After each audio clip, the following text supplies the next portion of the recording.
21শে ফেব্রুয়ারি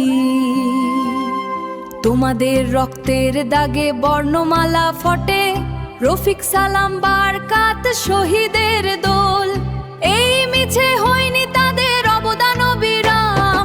আমার 21শে আমার বাংলা ভাষা, শহীদের প্রতিশোধ আমাদের আশার আলো। আমার 21শে আমার বাংলা ভাষা। বাংলায় আমার মায়ের ভাষা, বাংলায় সম্মান, শহীদদের রক্তে লেখা মোদের প্রিয় প্রাণ। অমর 21 হৃদয়ে বর্ণমালা গাথা, ভুলবে না কভু এই আত্মবলিদানের কথা। অমর 21 হৃদয়ে বর্ণমালা গাথা, অমর 21 হৃদয়ে বর্ণমালা গাথা।